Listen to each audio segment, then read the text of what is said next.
कहानी की शुरुआत में हम एक फ्यूनरल को देखते हैं, मतलब कि एक घर के अंदर किसी की मृत्यु हो चुकी है। ये फ्यूनरल पीहू नाम की छोटी बच्ची के माता और पिता का होता है, क्योंकि दोस्तों अभी हाल ही में पीहू की माता और पिता की मौत हो चुकी है। और अपने माता पिता की मौत के बाद पीहू पूरी तरीके से अकेली पड़ चुकी है। वो एक छोटी बच्ची है और अपने माता पिता के साथ ही इस घर के अंदर रहा करती थी, लेकिन अब उनकी मृत्यु के बाद वो अपने बाकी के फैमिली मेंबर्स के साथ रहती है, जैसे कि चाचा चाची दादा अदर। पीहू को अपने माता पिता की मौत का बहुत ही दुख था और वो रो रो कर हर पल उन्हें याद करती थी। वेल गाइस, इसी के साथ कहानी शिफ्ट होती है और रात के वक्त पर हम देखते हैं पीहू अपने कमरे के अंदर सो रही होती है कि तभी कुछ ही देर के बाद अचानक से हम वहां पर एक डरावनी औरत को देख पाते हैं जो कि पीहू के पास होती है। वो पीहू को सहलाते हुए उससे बोलती है कि मैं तुम्हें अपने साथ अपनी दुनिया के अंदर लेकर चली जाऊंगी। वो अपने आप को पीहू की माँ बोल रही थी, लेकिन ये कोई पीहू की माँ नहीं बल्कि एक खतरनाक पिशाचनी होती है।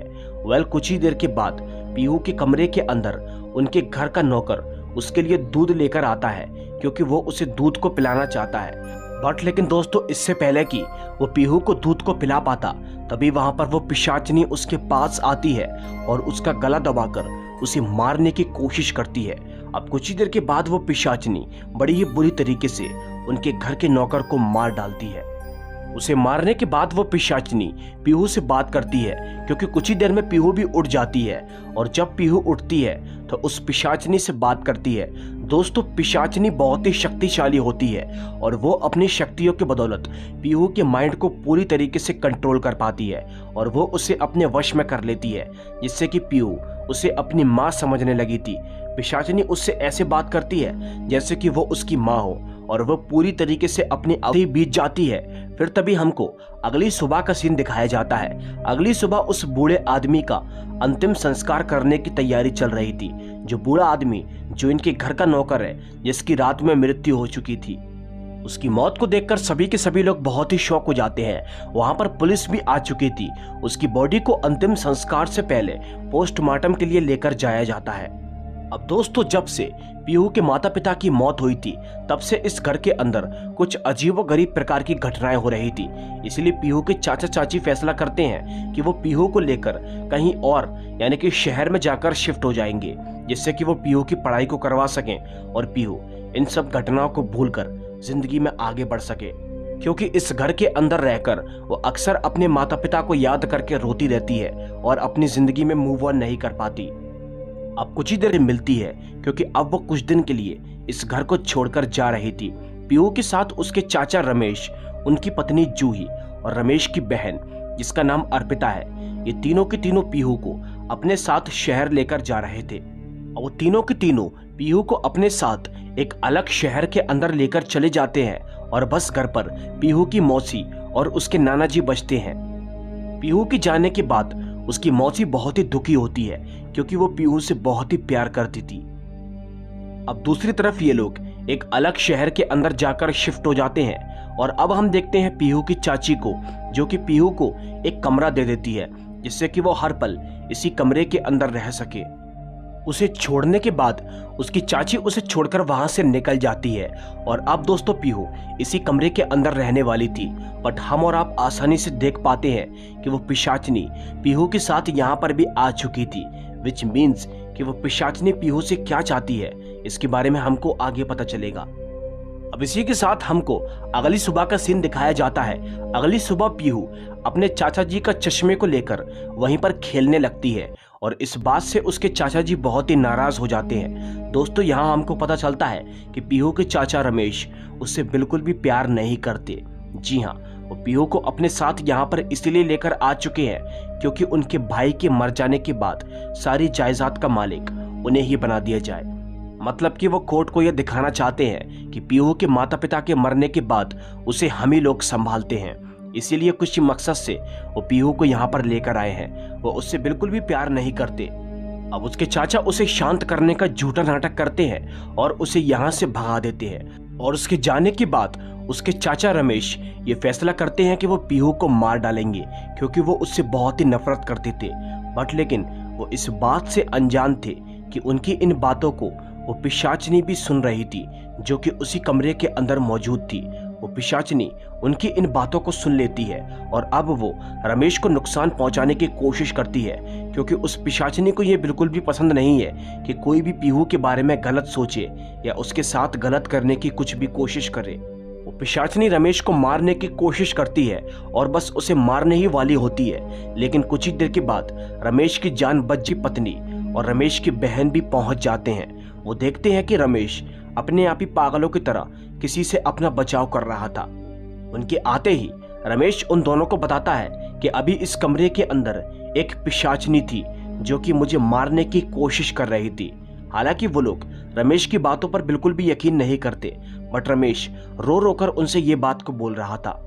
अब दोस्तों इसी बीच ये तीनों के तीनों नोटिस करते हैं कि उस कमरे के अंदर एक जंगली पौधे की जड़ें अपने आप पूरे कमरे के अंदर फैलती जा रही हैं। ये देखकर सभी के सभी लोग बहुत ही शॉक हो जाते हैं। रमेश बोलता है कि ये वही जंगली पौधा है जिसे पीहू अपने साथ लेकर आई थी और धीरे धीरे करके ये पूरे घर के अंदर फैलता जा रहा है। इसी जंगली पौधे के चक्कर में वो पिशाचनी आती है, क्योंकि वो पिशाचनी इन्हीं पौधों को अपना निशाना बनाती है, क्योंकि वो पिशाचनी अपने शिकार को इन पौधों के जरिए ही मार पाती है। हालांकि जूही उन पौधों को काटने की बहुत कोशिश करती है, बट उसकी हर कोशिश नाकामयाब होती है। वो उन पौधों को नहीं काट पाती क्योंकि वो पौधे बहुत ही मजबूत होते हैं। वेल गाइस, इसी के साथ दूसरी तरफ हमको पीहू की मौसी को दिखाया जाता है जो कि अपने घर के अंदर होती हैं और पीहू की फोटोज को देखकर उसे बहुत ही मिस कर रही होती हैं। उनके दिल और मन के अंदर एक चिंता पैदा हो रही थी कि कहीं पीहू को कोई प्रॉब्लम तो नहीं है, क्या वो बिल्कुल ठीक होगी।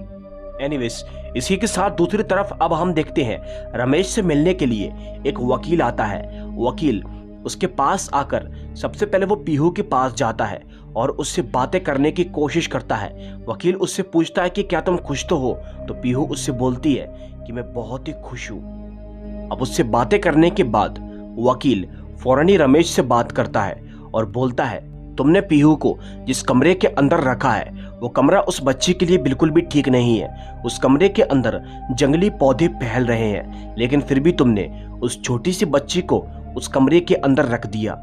मुझे ये कहते हुए शर्म आ रही है, लेकिन तुम पीहू का अच्छे से ध्यान नहीं रख पा रहे, इसलिए मैं जायदाद तुम्हारे नाम नहीं कर सकता। मैं तुम्हें जायदाद के पेपर नहीं दे पाऊंगा। आई एम सॉरी, मैं किसी और के नाम कर दूंगा।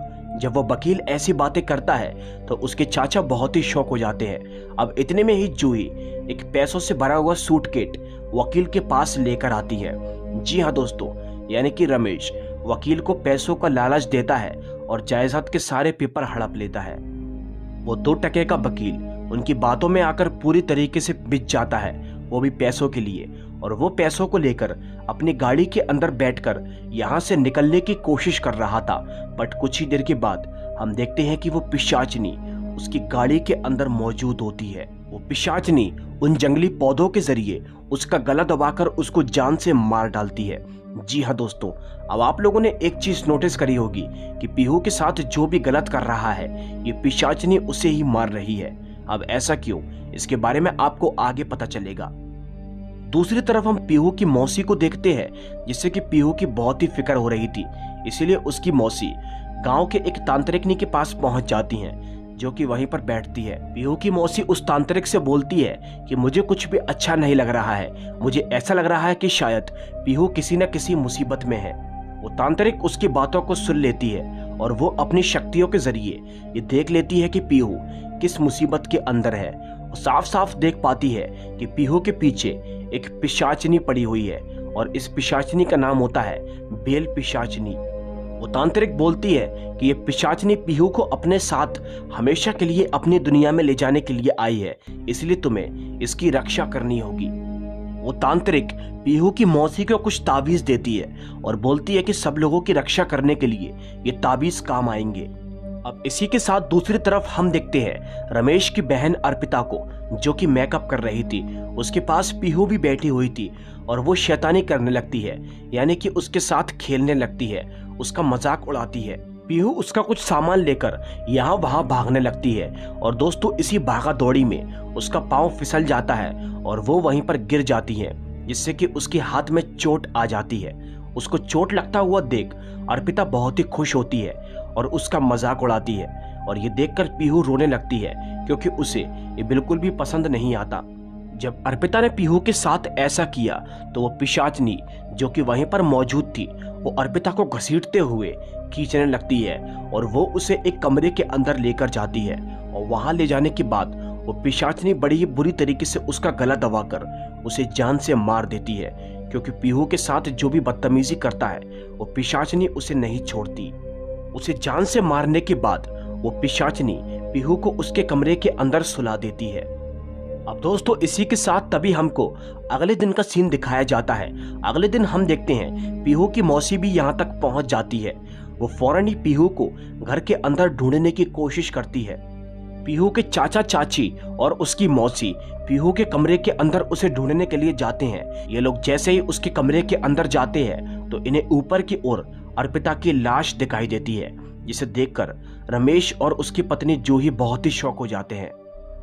पीहू की मौसी फौरन ही पीहू से मिलती है और उस कमरे की हालात को देखती है, जहां वो देखती है कि उस कमरे के अंदर जंगली पौधे की जड़ें धीरे धीरे करके फैलती जा रही थी। ये देखकर वो समझ जाती है कि ये काम उसी पिशाचनी का है।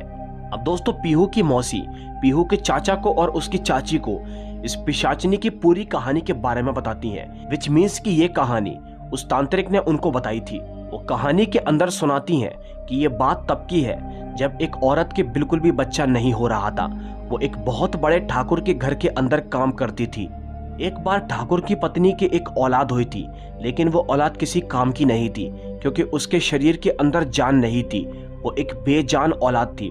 ठाकुर ने उस औरत से कहा कि इसको ऐसी जगह पर दफना दो जिससे कि कोई इसे देख ना पाए। इसीलिए वो भूली बिछड़ी औरत उस बच्चे को लेकर दफनाने के लिए चली जाती है। लेकिन वो जैसे ही उसे दफनाने की कोशिश करती है कि तभी अचानक से उस औलाद के अंदर जान आ जाती है। वो बच्चा पूरी तरीके से जिंदा हो जाता है और ये देखकर वो औरत बहुत ही खुश होती है। वो सोचती है कि शायद ऊपर वाले ने उसकी गोद भर दी है। वो औरत उस बच्चे को अपना मान लेती है और रातों रात ठाकुर के घर को और उस गांव को ही खाली करके यहाँ से निकल जाती है, जिससे कि किसी को भी इस राज के बारे में पता ना चले। वो एक मंदिर में जाकर उस बच्चे को पालने लगती है, लेकिन अचानक एक रात वो बच्चा बहुत तेज बीमार हो जाता है। इसलिए वो औरत अगली सुबह उसे एक वैद्य के पास लेकर जाती है। वो वैद्य उसे दवाई देता है, लेकिन वो बोलता है कि यह तब तक ठीक नहीं होगा जब तक इसे माँ का दूध ना मिल पाएगा। अब दोस्तों ये बात सुनकर वो औरत बहुत ही शॉक हो जाती है, क्योंकि इस बच्चे की असली माँ तो ठाकुर की पत्नी थी। वो अब दोबारा किसी ठाकुर के पास वापस नहीं जाना चाहती थी और ऊपर वाले ने इतनी मुश्किल से उसे एक औलाद दी थी। इसीलिए वो उस बच्चे को उसकी असली माँ के पास नहीं लेकर जाती और वैसे ही उसको खाना पीना खिलाने लगती है। और एक दिन ऐसा ही आता है कि वो बच्चा दोबारा किसी मर जाता है। उस बच्चे के मरते ही वो औरत पूरी तरीके से टूट जाती है और वो एक जहरीले पेड़ की पत्तियों को चबा जाती है। जैसे ही वो उस जहरीले पेड़ की पत्तियों को चबाती है तो उसकी वहीं पर ही मृत्यु हो जाती है और उसकी मृत्यु के बाद वो बन जाती है एक खतरनाक बेल पिशाचनी। और यही है वो बेल पिशाचनी की कहानी। इसीलिए वो बेल पिशाचनी हर बच्चे को बहुत प्यार करती है, क्योंकि जब वो इंसान थी जीते जी उसकी कोई भी औलाद नहीं थी। अब पीहू की मौसी ये सब बातें उसके चाचा और चाची को सुना ही रही थी कि तभी अचानक से वो उनसे बोलती है कि मैं कुछ ताबीज लेकर आई हूँ, ये ताबीज सब अपने अपने हाथों में बांध लो, जिससे कि वो पिशाचनी हमें कुछ नहीं बिगाड़ पाएगी। अब पीहू की मौसी उसकी चाची से और बात करने की कोशिश करती है, बट इसी बीच हम देख पाते हैं क्योंकि वो सारी जायदाद को हड़पना चाहता था, वो अपनी सच्चाई किसी के सामने नहीं आने देना चाहता था। बट वो अभी भी इस बात से अनजान था कि वो पिशाचनी अभी भी इन्हीं के आसपास है। वो पिशाचनी फौरन ही रमेश के पास आती है और उसे बड़ी ही बेरहमी से जान से मारकर खत्म कर देती है। वहां पर जूही भी होती है और वो रमेश की जान बचाने की कोशिश करती है, बट वो खतरनाक पिशाचनी जूही को भी जान से मार डालती है। उन दोनों की मृत्यु के बाद हम साफ साफ देख पाते हैं कि पीहू की मौसी दोबारा किसे उठ जाती है, यानी कि अभी वो मरी नहीं थी, वो एकदम जिंदा होती है। वो पीहू को अपने साथ यहाँ से लेकर भागने की कोशिश करती है, बट वो पिशाचनी उसे भी नुकसान पहुंचाती है और अब वो फाइनली पीहू को अपने साथ अपनी दुनिया के अंदर लेकर जा रही थी, क्योंकि इस घटिया दुनिया के अंदर उस बच्ची को प्यार करने वाला कोई भी मौजूद नहीं था। जब वो पिशाचिनी पीहू को अपने साथ लेकर जा रही थी, तभी पीहू की मौसी उसे आवाज लगाती है, बहुत ही प्यार से उसे पुकार कर अपने पास आने के लिए बोलती है। पीहू जब उसकी आवाज को सुनती है तो उसका भ्रम टूट जाता है, यानी कि वो उस पिशाचिनी के वश में से हट जाती है और अब वो फौरन ही अपनी मौसी के करीब भागती है। ये देखकर पिशाचिनी बहुत ही गुस्सा हो जाती है और वो पीहू को लेने के लिए उसके करीब आती है। वो उसकी मौसी को नुकसान पहुंचाने की कोशिश करती है, पर दोस्तों इसी बीच उसकी मौसी फौरन ही उस पौधे के पत्ते को निकाल लेती हैं, यानी कि उस जंगली पौधे के पत्ते को। वो उन पत्तों को अपने हाथ पर रखती है और उसे जला देती है। जैसे ही पीहू की मौसी उन जहरीले पत्तों को जलाती है तो हम देख पाते हैं कि उस पिशाचिनी के अंदर भी आग लगना शुरू हो जाती है, विच मीन्स कि वो भी मरने वाली है। और कुछ ही देर के बाद वो पिशाचिनी जलकर पूरी तरीके से भस्म हो जाती है। उस पिशाचिनी के मरने के बाद पीहू को पालने पोषने की जिम्मेदारी उसकी मौसी उठाती है और वो उसे गले से लगा लेती है,